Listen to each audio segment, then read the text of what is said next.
కూడా కాదు, ఇది ప్రజలను మభ్యపెట్టడమే, బుకాయించడమే తప్ప ఇంకోటి కాదు. ప్రజావాణి ప్రారంభించడం. ప్రజావాణి కొత్తగా ప్రారంభించేది ఏంటి అధ్యక్ష? ఎప్పటి నుంచో ఉన్నది, ప్రతి మండే కలెక్టర్ ఆఫీసులో నడుస్తూనే ఉంది. మీరు ప్రారంభించిందే ఉంది.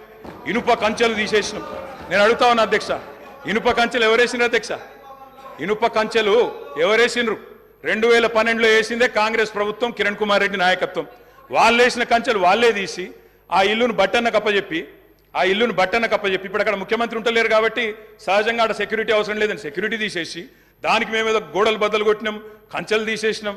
అధ్యక్ష, ఈ బిల్డప్లు ప్రజలు నమ్మరు అధ్యక్ష. 2012లో వాళ్ళే కంచెలేసి 2023లో వాళ్ళే తీసి ఏదో చేసినాం అంటే ప్రజలంతా పిచ్చివాళ్ళు కాదు అధ్యక్ష, అన్ని గమనిస్తా ఉన్నారు అధ్యక్ష. నేను ఒకటే అంటా ఉన్నా అధ్యక్ష, వారు ఎన్ని చెప్పినారంటే అధ్యక్ష మాటలు, ఇగో మా బట్టన్న గ్యారంటీ ఇవ్వడమే కాకుండా గ్యారంటీ మీదకి వెళ్ళి అఫిడవిట్ ఇచ్చిండు సార్. 100 రూపాయల బాండ్ పేపర్ మీద మొత్తం మధిర నియోజకవర్గంలో మా బట్టన్న మొత్తం అఫిడవిట్ ఇచ్చుకుంటూ తిరిగిండు. ప్రజలు నమ్ముతలేరో నమ్ముతారో నమ్మరో అని చెప్పి అఫిడవిట్ ఇచ్చిండు అధ్యక్ష. నో ప్రాబ్లం, తప్పకుండా వారు చేయాలనే కోరుతున్నాం, చేస్తే పూర్తిగా సహకరిస్తామని చెప్పి కూడా తెలియజేస్తా ఉన్నాం. ఇవాళ నాయకుడు రాహుల్ గాంధీ గారు చెప్పారు అధ్యక్ష, మొట్టమొదటి క్యాబినెట్లోనే 6 గ్యారంటీలకు చట్టబద్ధత తెస్తాం, మెగా డిఎస్సి మొట్టమొదటి క్యాబినెట్లోనే ఇస్తాం, 6 నెలల్లో డిఎస్సి పూర్తి చేస్తాం, రిక్రూట్మెంట్ చేస్తాం. మొట్టమొదటి క్యాబినెట్. ఇప్పుడు 3 క్యాబినెట్లు అయినట్టున్నాయి అధ్యక్ష.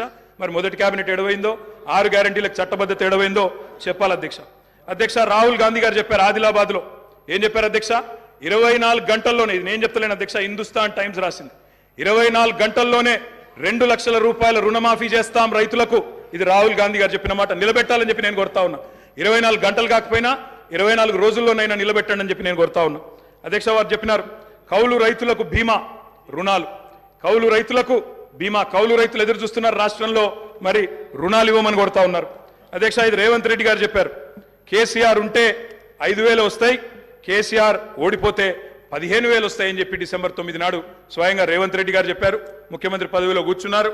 మరి వారు డిసెంబర్ 9 దాటిపోయినట్టుంది. ఈరోజు డిసెంబర్ 16 అనుకుంటా.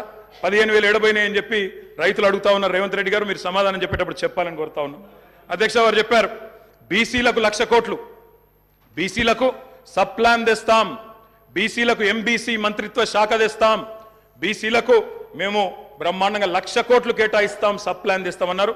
నిలబెట్టుకోండి, వెల్కమ్ చెప్తాం, తప్పకుండా స్వాగతిస్తాం. మోస్ట్ బ్యాక్వర్డ్ క్లాసెస్ కి స్పెషల్ మినిస్ట్రీ పెడతామన్నారు అధ్యక్ష. బీసీ డిక్లరేషన్ లో మోస్ట్ బ్యాక్వర్డ్ క్లాసెస్ కి స్పెషల్ మినిస్ట్రీ అన్నారు. ఇప్పటిదాకా కదలికున్నట్టు లేదు.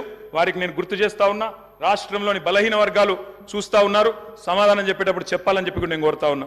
మైనారిటీలకు sub plan, minority sub plan అన్నారు. బడ్జెట్ సెషన్లోనన్నా తెండి, తప్పకుండా మైనారిటీలకు బీసీలకు సబ్ ప్లాన్ తేవాలా.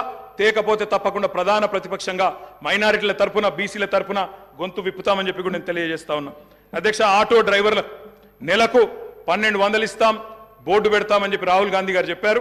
తప్పకుండా నిలబెట్టాలా. 7 లక్షల మంది ఆటో డ్రైవర్లకు ఇస్తామన్నారు. నిలబెట్టుకోవాలని చెప్పి నేను కోరుతా ఉన్నా. రాష్ట్రంలోని తమ్ముళ్ళు ఎదురు చూస్తా ఉన్నారు. మొదటి క్యాబినెట్లో మెగా డిఎస్సి అన్నారు, అతి లేదు గతి లేదు. అదేవిధంగా జాబ్ క్యాలెండర్ అన్నారు, టీఎస్పీఎస్సీ ప్రక్షాళన అన్నారు. మరి దాని మీద కూడా తప్పకుండా చెప్పాలా అధ్యక్ష. ఇంకా చెప్పారు అధ్యక్ష, మొదటి ఏడాదిలో 2 లక్షల ఉద్యోగాలు భర్తీ చేస్తామన్నారు. ఆ ఉద్యోగాల వివరాలు ప్రకటించాలని చెప్పి నేను డిమాండ్ చేస్తా ఉన్నా, తప్పకుండా చేయాలని చెప్పి కోరుతా ఉన్నా. ఇక మా సోదరుడు వివేక్ గారు కూడా మాట్లాడినారు అధ్యక్ష. మా వివేక్ అన్న కూడా చెప్పిండు 40,000 ఉద్యోగాలు ఇస్తా చెన్నూరులో అని చెప్పిండు అధ్యక్ష. చెన్నూరు ప్రజలు ఆశగా మా వివేక్ అన్న గురించి చూస్తున్నారు. తప్పకుండా 40,000 ఉద్యోగాలు ఇవ్వాలని చెప్పి కూడా నేను కోరుతా ఉన్నా అధ్యక్ష. ఇంకా చాలా చెప్పారు అధ్యక్ష.